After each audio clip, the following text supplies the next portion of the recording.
Vamos a comenzar con la exposición y la defensa del proyecto especial de grado del bachiller Juan Carlos Flores para el proyecto al cual él ya presentó la parte física experimental y en estos momentos toca la defensa de su trabajo en sí.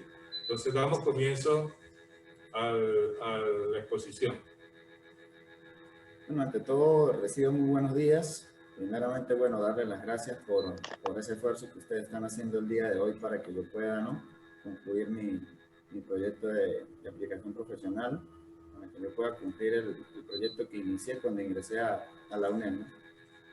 Profesor Ricardo, profesor Hermes, profesor Pablo, profesor Rinaldo, profesora Fabela, a todos muchas gracias.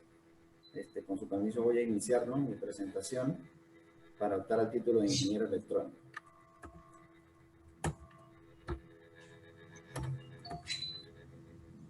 Que se denomina diseño de un detector de fallas en cercas eléctricas para ganadería, siendo tutoriado por el profesor magíster ingeniero Ricardo Mussolini. Las cercas eléctricas están diseñadas para ser una barrera psicológica más que física para los animales.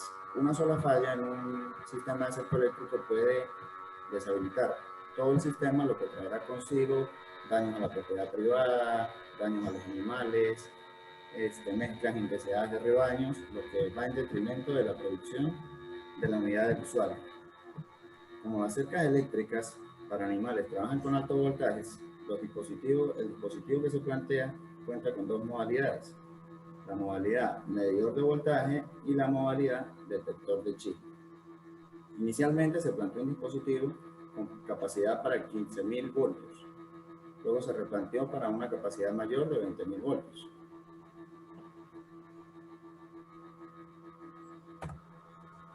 Cuanto al problema, las cercas eléctricas se utilizan comúnmente en todo el mundo para controlar animales. Las instalaciones de cerca eléctrica generalmente constan de un cable o alambres que se colocan en diversas configuraciones según sea la necesidad del usuario. Una cerca eléctrica cuenta con kilómetros de distancia y por tanto al detectar una falla va a consumir tiempo que pueden ser horas o días y va a evitar que el operador pueda encontrar rápidamente la falla en la cerca eléctrica. El contar con una herramienta de fácil operación va a permitir al operador reducir el tiempo de búsqueda y por lo tanto los daños en la producción de una unidad serían mínimos. Las fallas en cercas eléctricas pueden presentarse por diversas razones. Bien puede ser por rotura de cables, puede ser por cortocircuitos, por fallas en la energía eléctrica, por la vegetación, tormentas eléctricas o condiciones meteorológicas diversas. En la justificación, encontramos que cuando una cerca eléctrica funciona correctamente, son muy eficaces. Esto evita los riesgos a los animales, los riesgos en la propiedad privada y va a mantener la producción de la unidad, haciendo que las pérdidas sean mínimas. No va a permitir que los animales estén en riesgo su vida o que hayan daños a propiedades cercanas o inclusive a propiedades propias del usuario. Las fallas en una cerca eléctrica derivan en consecuencias perjudiciales. La producción puede caer a cero, los animales pueden colocar en riesgo su vida o el riesgo de vida de otras personas. Como objetivo general, planteamos desarrollar un prototipo para la detección de fallas en cercas eléctricas. Como objetivos específicos, encontramos el analizar los posibles tipos de fallas que pueden presentarse en una cerca eléctrica y determinar los parámetros que deben medirse. Número 2, desarrollar el hardware del prototipo para la detección de fallas en cercas eléctricas. Número 3, construir el prototipo para la detección de fallas en cercas eléctricas.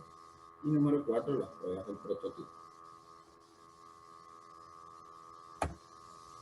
En cuanto al tipo de investigación, las técnicas y los procedimientos que fueron utilizados para llevar a cabo esta investigación, tenemos un tipo de investigación aplicativa, que establece una relación entre lo que es la productividad, la creatividad y el ingenio para plantear una solución real a una dificultad o necesidad.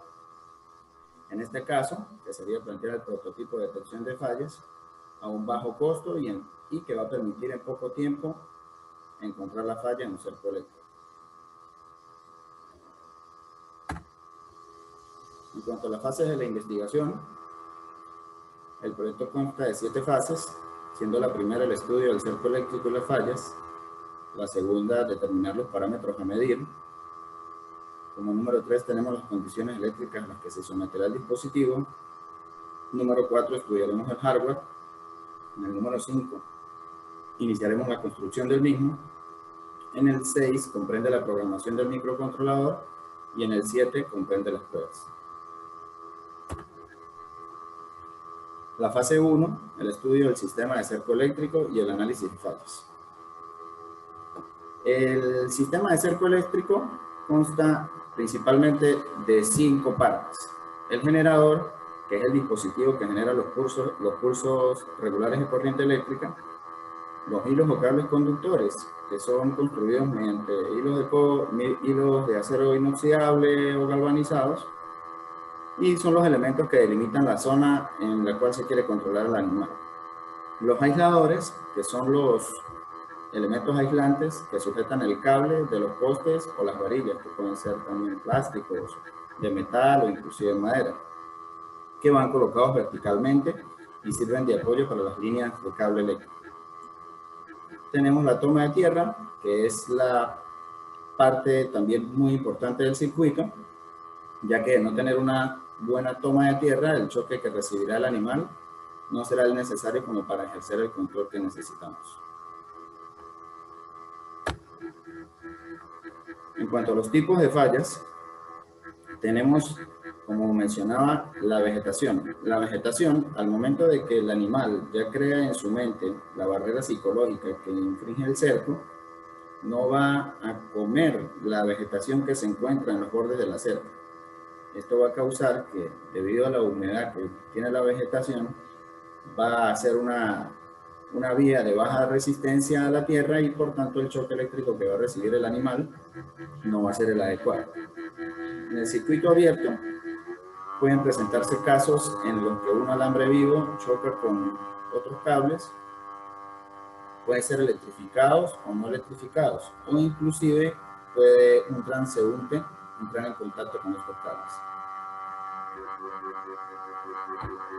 Tenemos también en el circuito abierto, tenemos también lo que es que el voltaje será más bajo de lo normal y existirá interferencias, mientras que las corrientes van a ser un poco más altas debido a la trayectoria de baja resistencia. En cuanto a los aisladores defectuosos, estos, bien sea por el uso o por maltrato, pueden tener deformaciones por el desgaste y esto va a reducir el espacio que hay entre el cable y el poste y va a generar una línea también de conducción y va a crear una trayectoria que genera arcos eléctricos. Esto va a ir en detrimento del funcionamiento del cerco. La falta de puesta a tierra es uno de los elementos más fundamentales en el circuito, ya que forma el 50% del circuito. El número de barras en la puesta a tierra generalmente va a depender de las características del energizador. Normalmente se usan de 1 a 3 barras, de tierra. Esto depende de la capacidad del energizador. Los suelos que son más secos normalmente van a necesitar más barras que los suelos húmedos, ¿no? Es por esto que en el invierno o en el verano se ajusta la toma de tierra para que el cerco pueda funcionar óptimamente. Puede presentarse también el caso del energizador extendido, que es cuando ya el energizador tiene el sistema eléctrico muy amplio. La distancia de la cerca eléctrica es superior a su capacidad y no va a ejercer el choque debido en el animal.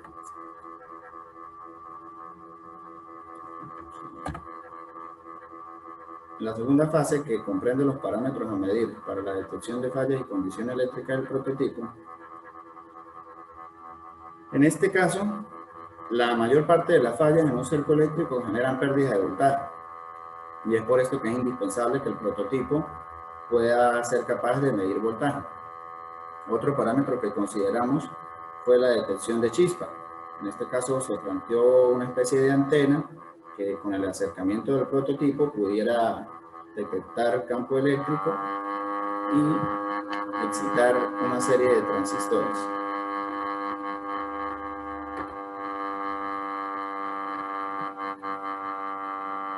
Con el uso del modo de detección de chispas se podrán encontrar fallas de forma más rápida. Nada más el dispositivo se plantea que se puede acercar de 1 a 3 centímetros del cable de cerco eléctrico y pueda encender un LED y emitir un sonido, de manera que este va a ser su aviso de que se encuentra chispa. El hardware para medir las condiciones normales y de falla del prototipo, contamos con un modo tester que por medio de un divisor de voltaje y una sonda va a hacer las mediciones correspondientes en el cerco eléctrico. Y en el modo tester, que va a ser un dispositivo inalámbrico, que por medio del campo eléctrico va a encender un buzzer y un LED indicando que estamos en presencia de chip.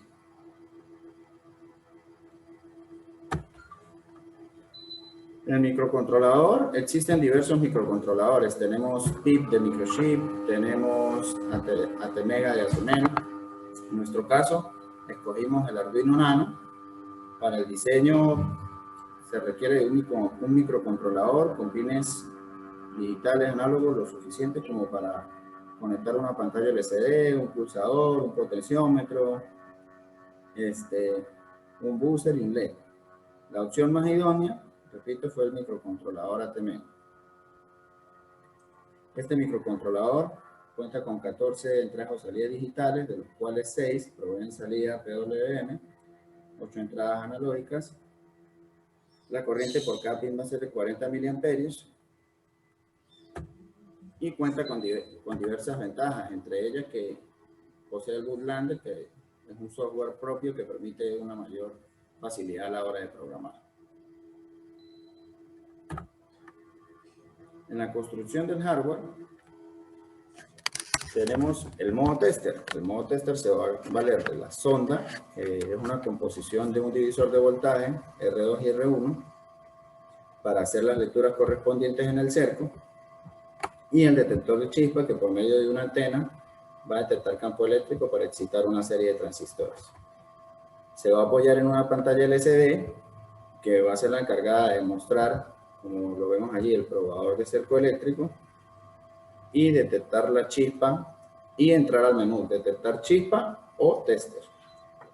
Tenemos el LED indicador y el buzzer, que van a emitir respectivamente luz y sonido al momento de estar en presencia de chispa, y finalmente vamos a tener el microcontrolador, que va a ser el cerebro del prototipo. Aquí vemos lo que va a ser el tester.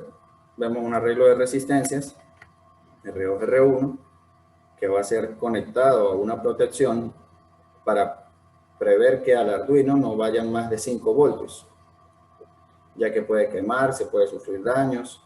Entonces, por eso se colocó ese arreglo de diodos de manera de garantizar y preservar el funcionamiento del Arduino.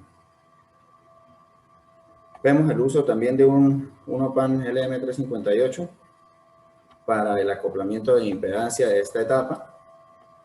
¿Sí? Usamos un LM358 con características rail to rail para garantizar que sea seguidor de voltaje, que pueda haber lo mismo en la entrada y en la salida.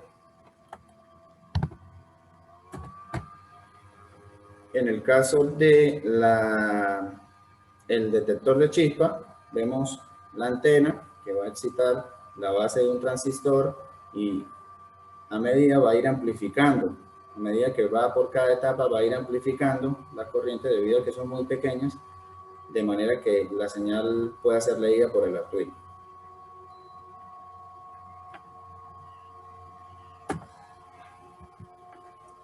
Aquí vemos un esquemático más animado, un poco más claro. Vemos en la parte izquierda superior lo que comprende el medidor de voltaje. En la parte izquierda inferior lo que comprende el detector de chispa. En el centro vemos nuestro microcontrolador, vemos el potenciómetro, vemos el LED indicador, el buzzer y nuestra pantalla LCD para apoyarnos en la entrada del menú y la selección del modo de operación del dispositivo.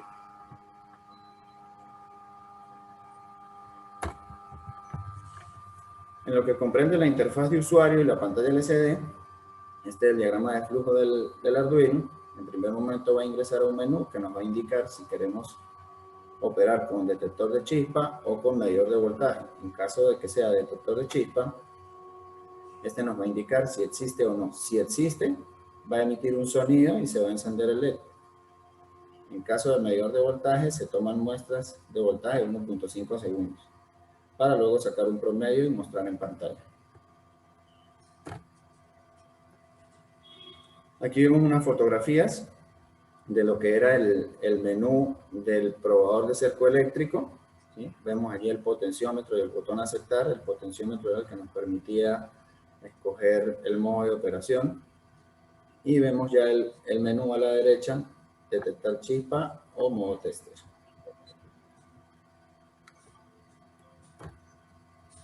En cuanto a la conclusión, se logró estudiar las fallas que pueden presentarse en una cerca eléctrica. Esto nos permite detectarlas y corregirlas en el menor tiempo posible. Así se reducen las pérdidas económicas de un usuario, ¿sí? Mientras más rápido se pueda encontrar una falla, va a ser mucho mejor. El prototipo plantea ser una solución de fácil uso y rápida para que cualquier usuario pueda en el momento detectar una falla. Se desarrolló el hardware necesario, el prototipo para la detección de fallas. Desafortunadamente no pudimos acoplar la impedancia entre las etapas. Intenté diversas formas, optando por el OPANEL M358. Sin embargo, este modo no logró funcionar. Esto nos llevó en el momento a simular con un tren de pulsos, de 12 kilovoltios a 19 kilovoltios, donde se logró medir y mostrarse en pantalla. El dispositivo a nivel de construcción funciona para cualquier tipo de cerca eléctrica, ya que va a ser de fácil uso. Se demostró también que estos sistemas, pues, independientemente de que sea de una línea, 2 líneas o 3 líneas, el funcionamiento va a ser el mismo. El dispositivo no necesita contar con características especiales si el número de cables aumenta. Igualmente también en las pruebas del prototipo se demostró la importancia de manejar el ruido, ya que en diversos momentos de las pruebas la pantalla mostraba caracteres irreconocibles y esto nos obligó a colocar en un momento una ferrita que logrará evitar un poco el ruido. Y como conclusión general podemos mencionar que el prototipo va a poder ser de fácil uso para un usuario, va a poder medir voltaje en el momento y va a poder detectar chispa de 1 a 3 centímetros. Esto ha sido toda mi presentación. Les doy muchísimas gracias por su atención y esperando todo lo que puedan preguntarme y sus comentarios y sugerencias. Bueno, muchas gracias, Juan. Se abre el compás de preguntas para el bachiller. Si tienen alguna duda, alguna observación, algo que puedan reflejar para el proyecto, se abre la opción de preguntas. Dígame. ¿Tiene alguna pregunta, alguna duda, algo o alguna felicitación también sirve para el bachiller? Mire, Juan Carlos, costos. ¿Cuál fue el presupuesto del proyecto? Profesor, en principio yo establecí un costo operativo de $50. ¿Y eso fue lo que se gastó? Estuvimos cerca, en total se gastaron $42. Ok, muy bien. O sea que debido a la situación había algunos dispositivos con los que no se contaba a precios adecuados. Exacto. Juan Carlos, ¿y cuánto cuesta un sistema como estos en el mercado? Profe, estuve revisando con anterioridad, encontré dispositivos de $90, dispositivos de $130, resaltando que algunos tienen otras características adicionales, ¿no? Que no cuentan, con las que no cuenta el que estamos planteando acá. Sin embargo, este dispositivo que estamos planteando lo estamos realizando en función de que el usuario sea una persona inexperta, que se pueda encontrar con un dispositivo de fácil uso. O sea, amigable. Bueno, muy bien. Entonces, no sé qué querrán preguntar los demás jurados. Adelante. Muchas gracias. Eso es todo. Muchas gracias, Rinaldo. Pablo. Buenas tardes, ¿me oyen? Sí, profesor Pablo, le escucho. Fuerte y claro. Muy bien, Juan Carlos. Bueno, pues primeramente felicitarlo por su exposición, su defensa. Un momento importante de su carrera, ¿no? Respecto al proyecto, pues en mi condición de suplente, pues digamos que le di una revisión más enfocada a la parte práctica, vamos a decirlo así, a pesar de que yo no estuve en esa defensa práctica por ese mismo motivo de ser el suplente, pero pues allí pues estuve observando que usted pudo construir o implementar ese prototipo con algunos inconvenientes, pero también logrando varios de sus objetivos planteados. Dudas como tal, pues enfocada en la parte, digamos, de ese aspecto que dio problemas, ¿no? Pues no quiere decir que de ninguna manera el proyecto pues no valga o esté mal, pero pues son experiencias, ¿no? Entonces me gustaría pues, digamos, entender un poco más o escuchar de alguna mejor explicación de exactamente cuál fue el problema del acoplamiento, ¿no? Si es que no se pudo obtener a nivel de voltaje el esperado, digamos, ¿qué nos puede usted ilustrar en ese aspecto? ¿Cuál fue esa falla? Profesor, en cuanto al acoplamiento de impedancias, en el momento encontramos aplicar otros OPAN, pero sé que la característica de la mayoría de OPANs es que no corresponden su voltaje de salida, su voltaje de entrada con su voltaje de salida. Por eso intentamos utilizar un amplificador Ray to Ray que se acerca más a su voltaje de salida, en principio pensando para que funcionara como un seguidor de voltaje. Sin embargo, Okay. no logramos acoplar la impedancia de salida de la etapa con la impedancia de entrada del Arduino. Ok, porque el circuito que usted plantea allí en el tomo está basado es un seguidor con un LM358 y ese es el adecuado, ¿no? Digámoslo así, porque se puede colocar a tierra, no necesita la fuente simétrica y al menos en teoría es como el más adecuado, ¿no? Cuando yo hice mi trabajo de pregrado que tenía que acondicionar señales, pues utilizamos ese mismo. Y que lo estoy viendo aquí en otro dispositivo, su circuito, ¿no? Y pues efectivamente, con 0 voltios a la entrada se obtiene 0 voltios a la salida. Eso es como Sí. la teoría. O sea que allí realmente más que el operacional, tal vez la etapa previa o la etapa de medición del divisor de voltaje creo que es previa. Es donde tenemos el problema.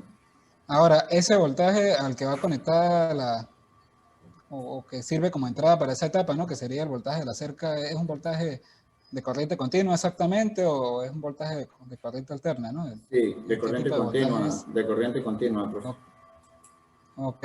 O sea que en teoría debería entrar en acción el divisor de voltaje y simplemente a la salida del seguidor aplicar el voltaje al pin del Arduino.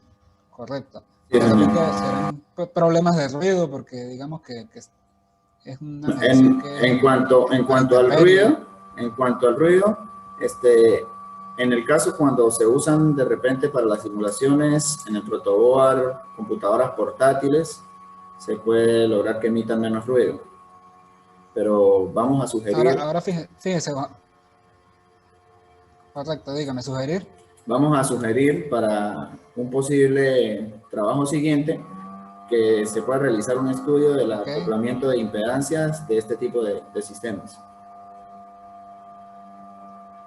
correcto. Fíjese, yo así viéndolo un poco por encima, esa etapa de entrada aquí basada en SLM358, pues no sé si me parece un poco extraño no ver, por ejemplo, un condensador allí, ¿no? Que se estila colocar, por ejemplo, en el divisor, ¿no? En la paralelo a la resistencia de 10K. Entonces, no sé si de repente habría que Profe, estudiar incorporarlo para estabilizar allí el voltaje, ¿no? De manera de filtrar, ¿no? de manera de filtrar. Bueno, nosotros utilizamos condensadores en la etapa de lo que fue el detector de chispa. Sin embargo, en el Ok, detector de chispa, más que todo, me parece que por manipulación no pudimos completar su funcionamiento. correcto. Bien, ¿no, Juan Carlos? Pues esa es la duda que se me presentó. Lo felicito y su tutor puede continuar para que continúe con la ronda de preguntas. El profesor Hermes, si tiene alguna pregunta. Sí, bueno, buenas tardes. Juan Carlos, ¿me escuchas? Sí, le escucho, profesor. Hola, ¿cómo están? ¿Cómo le va? Rinaldo, Pablo, mis saludos. Buenos días, saludos. Hola. Mire, Juan Carlos, hace mucho tiempo que nos vimos y que estuvimos en ese laboratorio haciendo las pruebas. Y en ese momento hasta había una lágrima por ahí. ¿Te acuerdas? Claro. Bueno, ese día me quedó a mí muy claro el trabajo. Y las preguntas se las hice y las recomendaciones también. Pero era que estemos llegando a ese día, ¿no? De hacer la presentación final que tanto le pedí. ¿Recuerdas? Sí, profesor. Creo que comparto en mayor grado su alegría. Y bueno, Era de que lo haya cumplido, que lo haya hecho, pasa sí, gracias a ustedes que pude superar todas las dificultades que se pudieron ir presentando. Sí, así es, esa es la idea. Eso siempre debe ser así. Uno tiene que superar todas todos